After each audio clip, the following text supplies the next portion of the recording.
Yes, gamers, I'm sure we all know that moment when we finally get our hands on that game we've been waiting for all year. We finally get online, and then that shit don't work, it's broken, and because the servers are fucked up.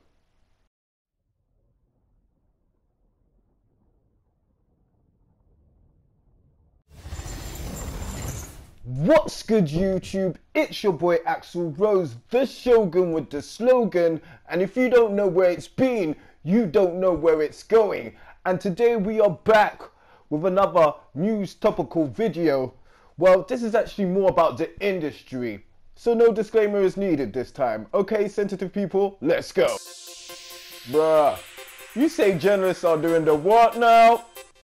Now, people, on today's show, we shall be breaking down the overall shadiness and bad practices of the so-called gaming mainstream media. Now, people, seeing as that the overall art form and hobby of gaming has become more accepted in mainstream culture, it's only natural that some people would think that this means big business.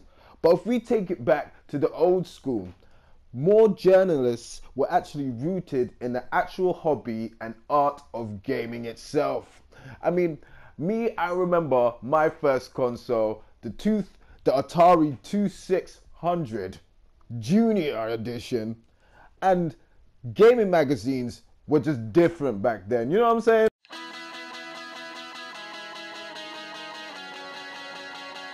Now, in the early 80s and 90s, the gaming industry was a lot smaller, so gaming journalists probably got paid a lot less, and they were definitely scrutinized by other writers as not being real journalists because the art form was pretty much still fledgling. So this probably led journalists to probably pursue this as a real passion project, which is why we got so many great publications like GamePro, EGM, Games Master, The Mean Machines. All these publications and more were dope because we knew they were coming from a true gamer's eye and true gamer's perspective.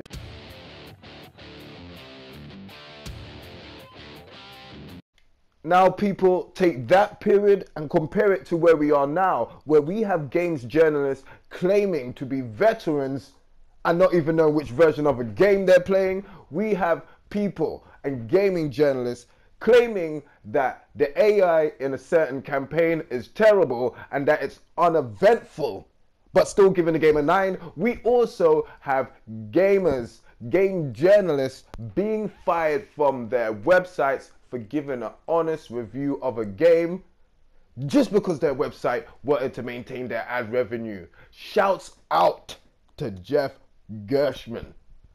May the gamers always be free. Holla at me.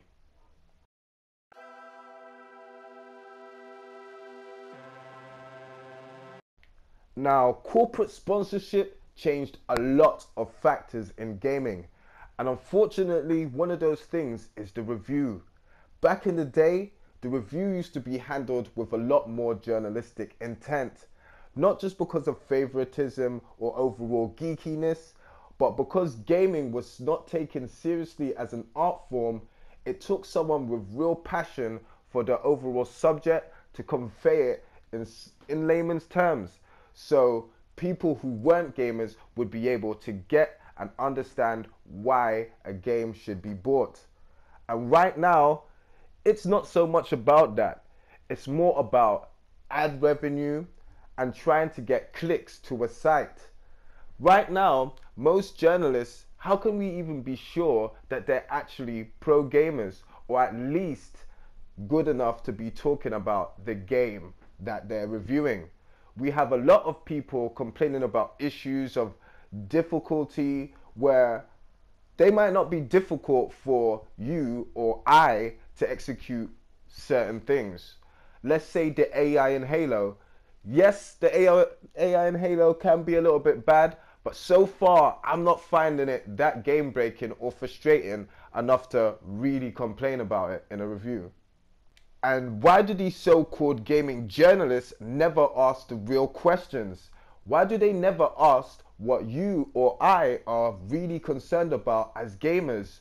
Why did it take Angry Joe, a YouTuber, to really get serious and ask Microsoft why they were trying to screw us in the anus? I know we all know that, yes, these sites have to make money, but do they have to purposely mark down a game that may be better than the score they're giving it for a review just to get angry gamers to come to their sites for clicks? I mean, come on, man. There's a lot of shadiness going on in the industry right now, man. And I don't know. I'm starting to think a lot differently about the sites I go to and who I trust in the industry, man. So let me know what you think about this. Let me know if you're down with the industry and what they're saying. Shout outs on the screen. Make sure you like, subscribe, comment. Peace!